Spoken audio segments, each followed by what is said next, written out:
So thanks for meeting with me today, Dee. You're an educational psychologist. So it'd be great to start with, what do you do? What does a typical week look like for you at the moment?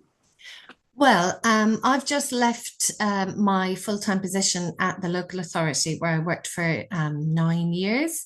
Um, so what I'm doing now looks a little bit different to what I was doing before. But I'll describe what a typical local authority position would look like first, and then I can tell you about how that's changed since I've kind of started working kind of for myself independently, Awesome, thank you. freelance. Yeah. So educational psychologists are based at local authorities, quite large teams in the southeast of England. I was one of about 25 people working in East Sussex for a number of years.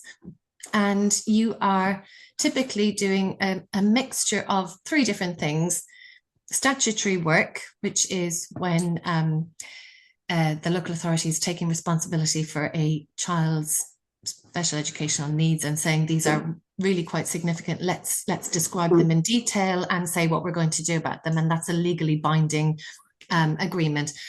That's for children with really kind of high level needs. And then the other third of our work is working as a consultant to schools. So every EP will have a patch of schools, maybe 5 or 6 or 7 schools, where you have termly meetings and you plan out the work that you're going to do.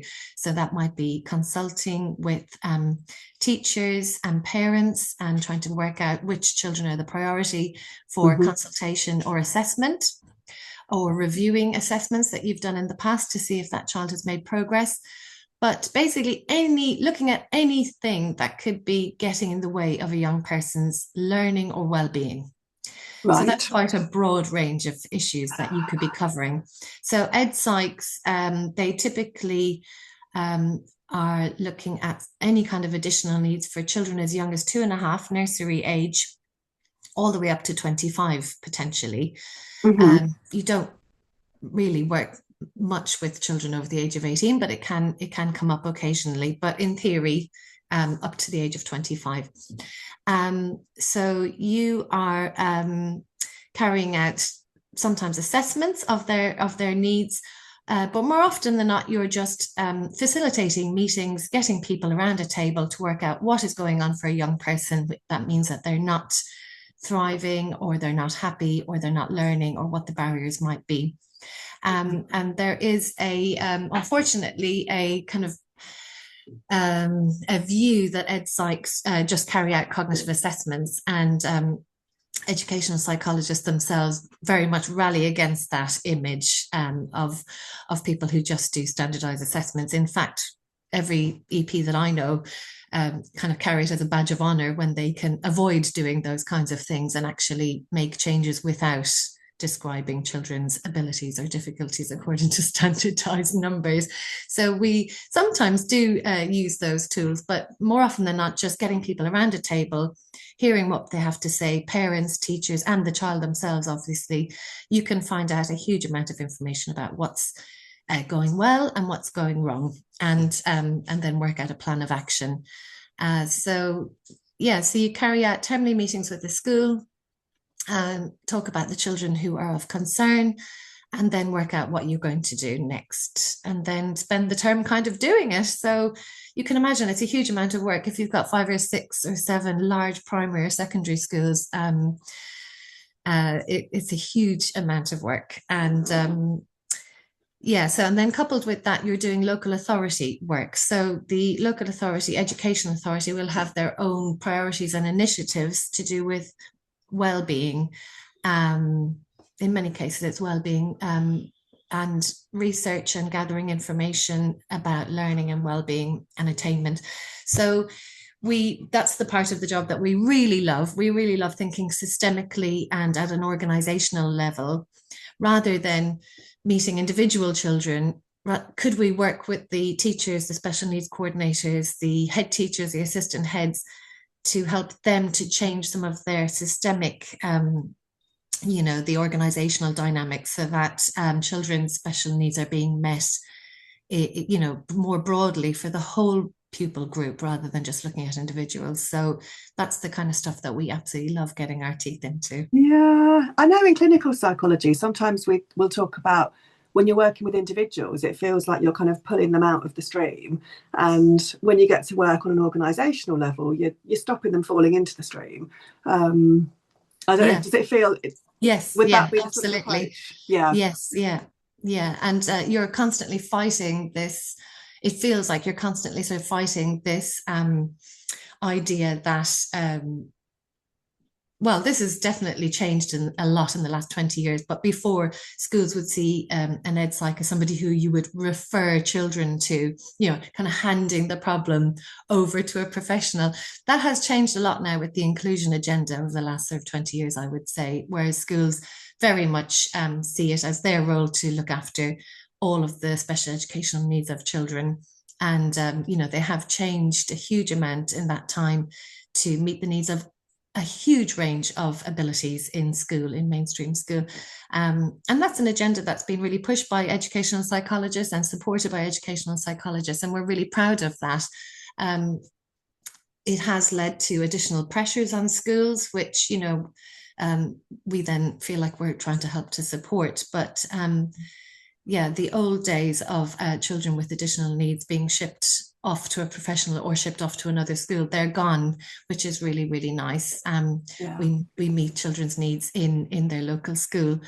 But the schools, yeah, they sometimes you feel like they're being referred to you, and but then we kind of push back against that and say, no, we're going to come back to you. We're all going to work together to work out what to do. Yes. And just to be really clear on the sorts of needs that kids might have, my brain instantly goes to things like dyslexia, perhaps neurodivergence. What would be some of the other sort of learning needs or barriers to learning that you are Yeah. commonly coming up against? Oh, it's everything really. So everything from speech and language and communication Mm-hmm. difficulties in early years. Some of that's linked to autism, some of it's not. I would say overall, about 70% of the cases that we work with are linked in some ways to autism. And it could be, but it could be anything within that. It could be communication difficulties, it could be well-being, it could be emotional regulation, it could be learning difficulties. But yeah, dyslexia comes up a fair bit, but not as often as you would think. I think in the private arena, you hear about parents commissioning educational psychologists to assess for dyslexia. But in school, that does come up, but it's often part of a much bigger picture. Mm-hmm. Yeah, coupled with the child's well-being and their communication skills. So it's a little bit of everything, but first and foremost, you sit down and you say, what's going well, what's not going well, and you work out a picture. Most of the cases that come our way, there are multiple factors affecting a child's attainment and Okay. well-being. Yeah, Yeah. it's very rare. They do come up, but it's very rare that it's just that they have a specific literacy need. Right. Yeah. Yeah. And then what was and again, obviously share as much or as little as you feel comfortable with. What was the reason for leaving the local authority? I'm going to have to just pull my curtain across as well. I'm getting blinded. Yeah, no major reason really. I had been there, was it 8 or 9 years, and Mm-hmm. I guess it was kind of a little bit of a sort of 7 year itch. I think after 7 or 8 years in any job, you sort of start looking around and thinking, is my practice getting stale? Am I doing a good job? Can I cope with this commute? Whatever it is, there's loads of different issues. Yeah. But yeah, I thought it was also coupled with the age of my children and just wanting to have a little bit more time to and a bit more flexibility in my own work-life balance. But I see myself going back to local authority work in a few more years. Again, I haven't turned my back on it. I really enjoyed it. I love being part of a really big team. The team of ed psychs are the nicest people in the world, and really, really supportive, lovely, fun, really caring, very nice environment to work in. And we had lots of, you would have weekly get-togethers and termly training days. And I think that was one of the areas that I loved the most, was the continuing skills development and professional development that would go on year in, year out. You were constantly learning new theory, new practice. Newly qualified EPs would come in and share their doctoral research and share their colleagues' doctoral research. And so it was just this, really felt like a very dynamic and ever-changing place to work. So I do miss the team aspect of it. So I do think I will go back. Yes. Yeah. And it was great to hear before we started recording that you've created your own team in your new work. And Yes. what are you focusing on in your independent practice? So at the beginning, I mentioned that if you work for the local authority, there are sort of three kind of areas. One of them is preventative work in schools, making sure that children's special needs are identified early and the provision is put in place early so that things don't escalate, and that that they can start to make progress early. It doesn't, go too long before their needs are understood by the teachers and people supporting them. So that's the preventative work. The statutory work is more of a kind of, feels like a sort of more of an administrative area whereby children have an already high identified area of need, and we are asked to come in and write an overarching report describing the need and what provision must be put in place by the school and what that provision would look like in detail. So you're writing statutory advice basically, and they feel more sort of like hit and run assessments. So you meet a child for 2 or 3 hours, you have meetings about them with their parents, with their teachers, and then you go away and you have a couple of days to write a report about it, which then the local authority use to decide whether they meet the criteria for an education, health and care plan. All that is a legally binding document describing in detail their needs, and it comes with additional funding. Yeah. So that part of the work feels like it's a relentless barrage of assessments coming in, and while it's satisfying because you feel like finally this child's having their needs officially recognized, and this document's going to protect their the provision and ensure that they get what they need, and that they're in the right provision in the right type of school, etc. So you do feel like it is useful, but it also doesn't feel like you get to meet the child again or see how it goes for them in the future. You often never hear about what happens next for them. In your preventative work in schools, you do get to meet the same teachers and the same families, and you can review them a year later, and it feels much more satisfying. Yeah. So because there's a huge amount of statutory work coming in all the time, now I'm working as a locum educational psychologist for a couple of different local authorities, and I'm just doing the statutory reports. So on one hand, it's quite repetitive in some ways, but I have a lot more flexibility in when I work, the hours that I work. I can fit it in around my family life. And yeah, there are loads of benefits like that. It's still very satisfying, and I quite like working to a deadline. It suits the way I work, and so I love knowing, right, I've seen the child, I've got 2 or 3 days to write this report, and when it's done, tick, and you move on. So it feels like you're really kind of productive, I would say. Whereas when I was spinning loads of plates at the local authority, I think I often found like, what am I doing? I'm overloaded because there was so much going on in different areas. So I am enjoying the current work, but you mentioned that some of us who have left to become locums, so kind of freelance ed psychs, we have now joined up to give each other professional support outside of the local authority. So there are still chances to work as a team and to reach out to other professionals. You are required to have supervision with other psychologists, so we offer that to each other. And as part of your qualification, you are required to constantly be developing and growing as a professional through continuous professional development. So we can offer that to each other as well. There's lots of online training going on, which we flag up to each other, or we can offer each other training in our particular skill sets. So I'm still working kind of loosely as part of a team, which feels good. Yeah, yeah. Sounds like that's really important to you, and especially coming from such a big team in the local Yeah, authority. yeah. Dee, if we jump backwards through time now, Hmm. where did this start for you? Where did you sort of first notice an interest in psychology? Well, I'm one of the rare specimens of educational psychologists who actually did psychology as my undergrad, because now Hmm. that I'm working with psychology, you realize how many people did not do that as their first choice at their university degree. They've realized much later that they're interested in psychology. And they usually, so to become an ed psych, you need a degree in psychology and you need a minimum of 2 years experience working with children or families, young people or families. Okay. Um, when I was thinking about training, say 20 odd years ago, you needed to be a teacher as well. So you needed three requirements: a degree in psychology, experience with children and young people, and well, those two things would come together, wouldn't they? But you had to have a teaching qualification as well. Around about the time that I went back to train, which was 2012, they changed those rules, saying you didn't have to be a teacher anymore. Okay. Just anybody who had experience with children and young people and families could potentially apply. Obviously, a background in education would be a major advantage, seeing as we work with teachers and advise schools, but it wasn't a requirement.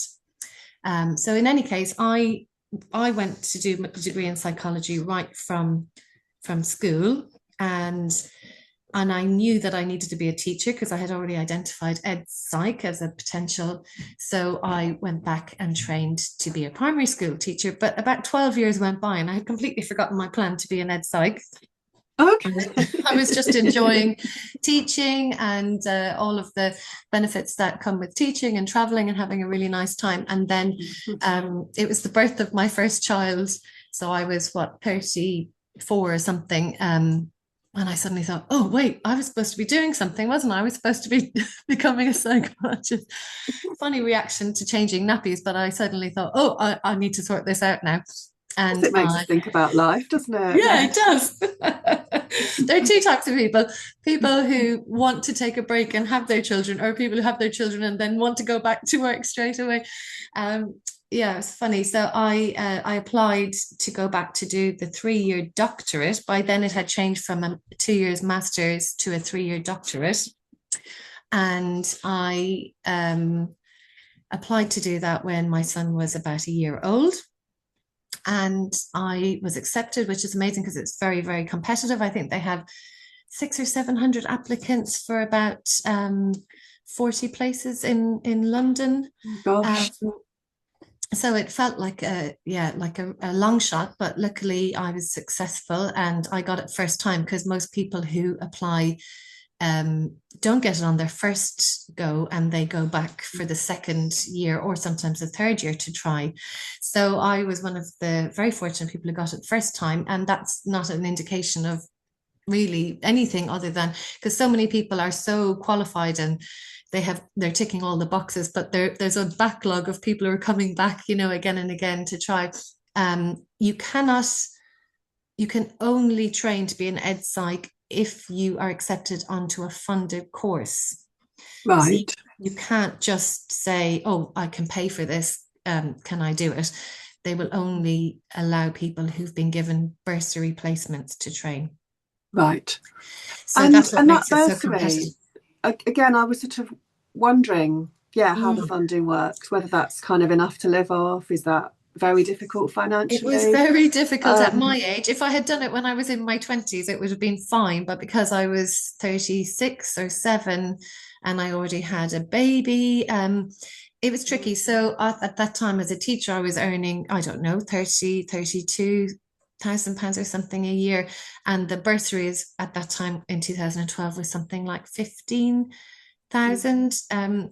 So you were given 15,000 and you were also had your fees paid and they were worth 15,000. So the whole thing was worth about 30,000. But to live on 15,000 for a year and pay your rent, your mortgage, it was, very, Very very, difficult. very Yeah, tricky. yeah. Um, but I, with family support, I was able to do that. I actually ended up having my second child in the middle of the doctoral degree. So I took a year out between year 1 and 2.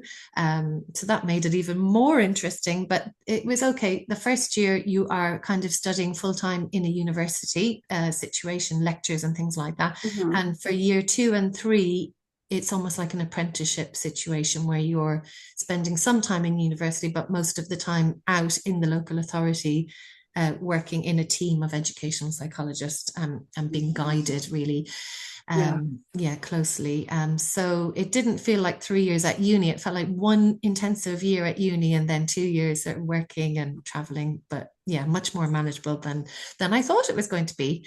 Good. It didn't feel any more stressful than being a full-time teacher, I can tell you that. Because it all Much, depends. It does all depend on where you're coming from, doesn't but it it? just goes to show, that you could do a PhD, and have two small children, and it felt almost easier than trying to teach full time, because yeah, teaching is obviously a very challenging role as well. So it felt like totally doable. Um, so yeah, so I'm one of the rare people who actually did the degree very early on as my undergrad, because most people I know, they decided maybe after teaching for a number of years or working in some other sector, oh, I want to do that, so I need to now do a degree in psychology, which they did, through the Open University or through night school. I live in Brighton, so quite a few of my colleagues had done the degree at night part time at Sussex Uni, so they were doing that while working full time.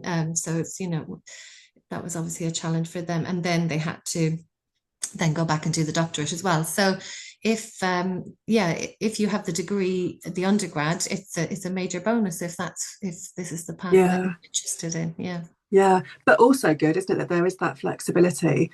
Oh yeah, Because yeah. I think for young people, it can feel like so much pressure, can't it, to To get make it the right right first to make time, the right yeah. choice. And No, absolutely. You yeah, don't have to. You can go back and do the requirements, part-time later on when you've worked it out. There should be no pressure. I always say that to people. I only worked out what I wanted to do when I was 36, and actually I don't think I would be as good a psychologist now if I hadn't had all of that life experience and taught for those many years. So it was all part of, a really valuable part of it.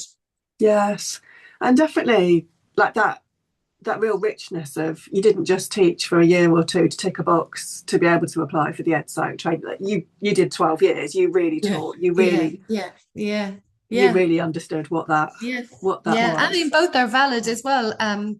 But I I think it was really helpful for me. And I actually also did a part-time master's in my mid to late 20s, at the Tavistock Clinic in London, which gave me a whole other insight into more psychodynamic and psychotherapeutic kind of um, background, which I don't think I would have had just by doing the doctorate. So I feel like that's another string to my bow. But I just did that for out of interest, and Okay. because that was a special course at the Tavistock aimed at teachers or people who worked in schools, called social and emotional aspects of learning, and that was all about um, the psychodynamic or the kind of unconscious processes and other things that are going on within the learning relationship and within groups in schools and all of that kind of stuff. So that also was really valuable in my current role. So as many different angles that you can get,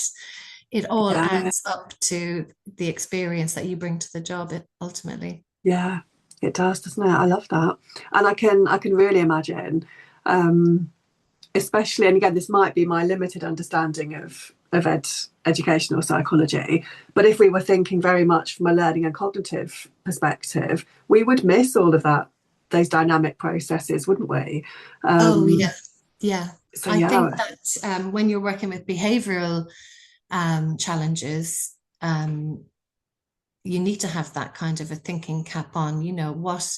Um, what is this behavior trying to tell us? Because all behavior is communication. So definitely the cognitive side of it for me only constitutes a really tiny part of it. The learning and the cognition is just such a tiny part of what we do. I think it's what educational psychologists bring to the role is this ability to look at the impact of the environment, and to ask questions in meetings that help people understand the multifarious issues that are impacting on a child's behavior, or, you know, and understanding what is really going on for this child. And I think sometimes what I really love most about my job is that I get to be that person to come in a meeting and kind of ask those questions. Maybe that school are maybe afraid to go there, or parents really want me to ask questions of the school that they're afraid to ask. And so we get to be that kind of like, I don't know, it feels like you're being that kind of refreshing breath of fresh air, where you come in and say, what is really going on here, and ask questions that people have been, you know, maybe wondering about, but nobody has asked. Yeah. Oh, I'd love to follow you around for a day, listening on some of these conversations. I'm going to ask you my favourite question now. What advice would you give to young people who are considering a career in psychology? I would say that the most important thing is getting experience working with children and young people. Mm-hmm. And that could be in any field. So, you know, there were people on my course who had been teaching assistants. There was somebody who had worked in a charity for domestic abuse survivors. There were just people from so many different rich backgrounds. It doesn't matter what that looks like, as long as you're in a helping role with children and families. Yeah. So, you know, and don't be in a rush to kind of, to find the right role. That will happen naturally. Any of those roles will be considered really, really, really valuable. I would say that this is probably even more true now than it was in my day, but you need to have a good quality degree, a 2-1 probably in your psychology. But if you don't, and you have excellent experience, then those two things will cancel each other out. So don't worry if you don't have a 2-1, but if you've got fantastic experience. Mm-hmm. If you're really serious about applying to be an ed psych, look at whatever role you're in and think, how do I apply psychology in my current role? And it mightn't be obvious to you how you're doing that, but think. So, for example, if you're a teaching assistant, you're doing loads of things that are probably have a theoretical basis in developmental psychology. You know, just really analyze what you're doing as a learning assistant in a classroom that actually comes from psychology, from the theory, but you mightn't even be aware of. If you are working with families, what techniques are you using in consultation that come from a theoretical perspective you might not be aware of? So just be gathering information about what you do day to day that actually comes from positive psychology or cognitive psychology, and just be recording it, because in your application you'll be asked to describe your roles and how you have used psychology in your roles with children. So that would be my main advice. Yeah, I often talk about that for people. Within clinical psychology, it used to be that a lot of people would take on assistant psychologist roles or research assistant roles, and those have become super competitive, and a lot of people don't manage to get them. So that's something I often get people to think about. And my daughter recently started working in my friend's hair salon. And we were quite amused to notice that even the transfer from that on the surface of it feels so different. Oh, but of course, it's psychology. it's people skills, isn't it? Yes. It's developing relationships. It's helping people to feel comfortable. So much stuff there. Yeah, so touch. Yes, listening so skills. Even there, we're thinking, what skills are you developing there that you can then talk about from a psychological perspective? So rather than people feeling like, well, I've got to get the right role. Yeah, and I don't know, like assistant psychology roles, I think are good maybe at the very end of your, you know, just before you're trying to apply. Or I wouldn't have thought that being an assistant psychologist for years and years would be a good training to be an ed psych. I think those other jobs that I've just talked about would be, you know, I mean, it is good, but I wouldn't have thought that it was the be all and end all or essential. Much better to have lots of strings to your bow, and you know, if you had an assistant job at the end, you know, great, but it's definitely not a prerequisite. Yeah, no, that's good, because I think it worries people sometimes if they've been given quite a narrow perspective, and then they've not been able to get that narrow Yeah, experience yeah, geographically, yes, like yeah. And they're, geographically close enough, or that pays yes. enough to cover mortgage and rent and other expenses. Hmm. Sometimes we are having to think more creatively, aren't we? And I think it's good to to be Hmm. encouraging that. Dee, is there anything I haven't asked you about that you'd like to add?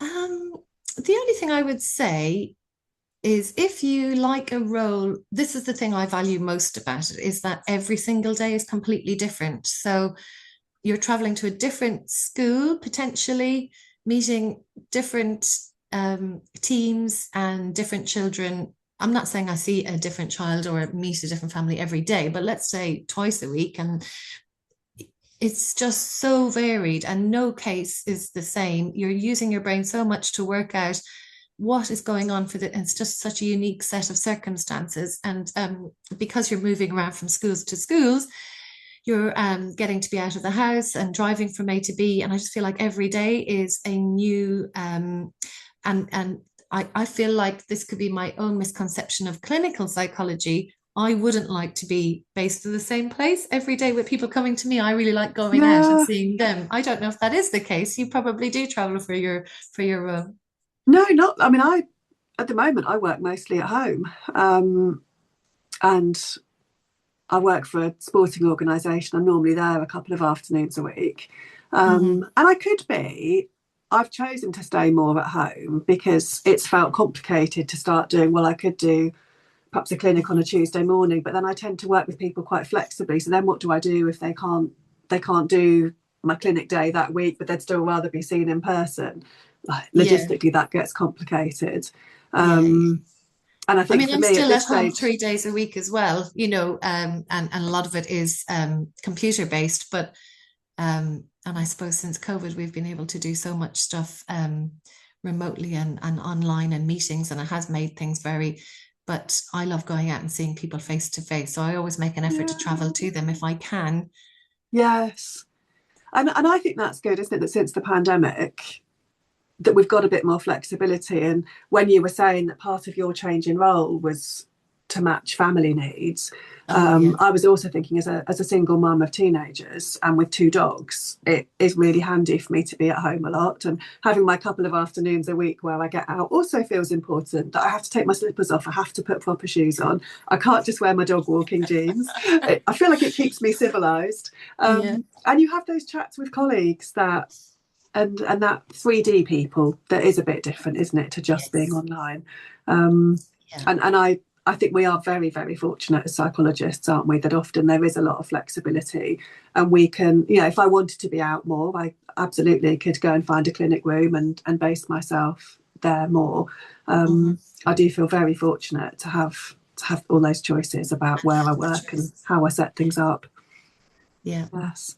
So thank you. I'm going to stop the recording there. But yeah, thank Okay. you very much for your Thank time. I you. think that's going to be lovely for people to hear about.